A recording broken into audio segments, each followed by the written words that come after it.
I used to work as a 911 operator in a relatively large metro area.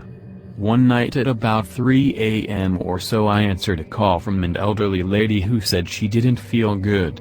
I tried to get more info about what was wrong: chest pain, trouble breathing, headache, is she diabetic, etc.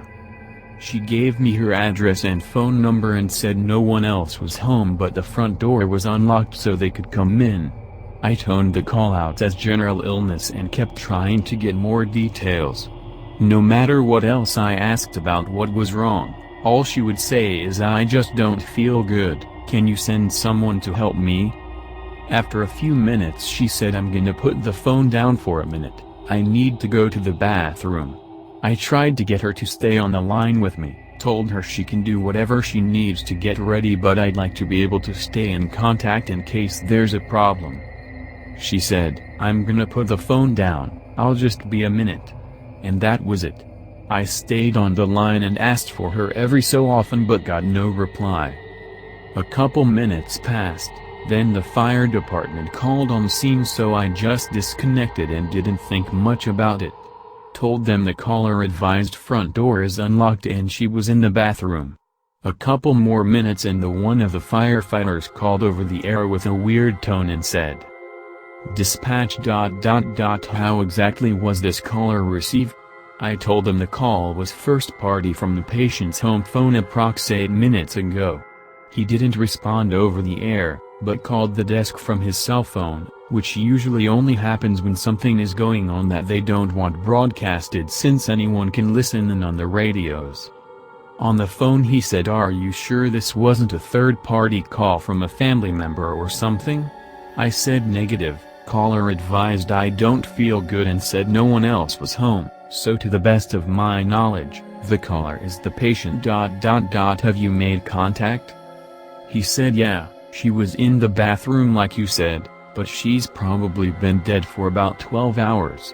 Cold to the touch, fully livid, full rigor, we're gonna need a deputy out here.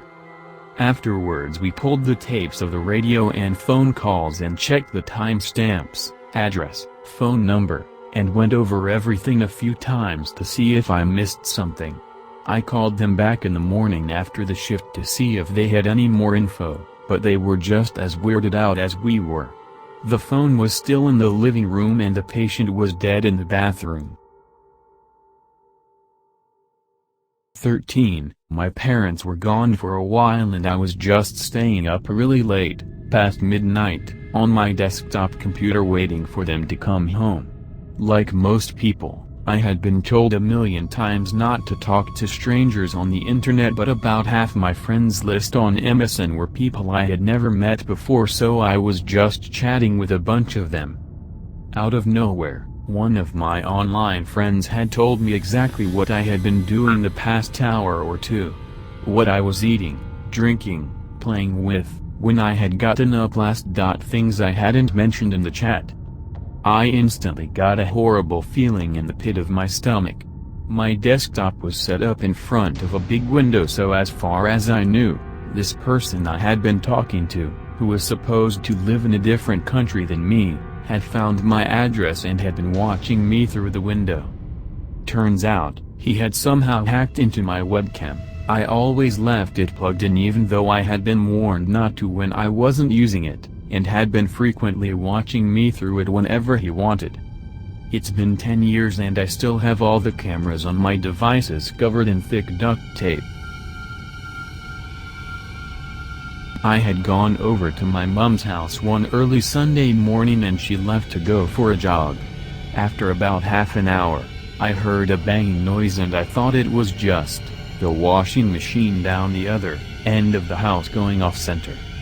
I kept hearing this banging and thought I'd better check the machine out. I walked down this corridor into the dining room and looked straight ahead. There was someone smashing the back door in. They already had one hinge off and almost the other. The door was still on the frame only due to the lock. I froze. He must have sensed someone watching him. He looked up. We locked eyes. I don't know who got the bigger shock. He must have seen my mom leave. He had been working on that door for a while, not realizing someone was home. I grabbed the phone, before mobile phones, and rang the police. Next thing, 3 police cars come flying down the street and cops everywhere. Never caught him. My poor mom, a neighbor saw her down the street while all this was going on and said to her, "Is there anyone at your house?" "Yes, my daughter is there." He then had to break the news to her that there were cops swarming all over her house.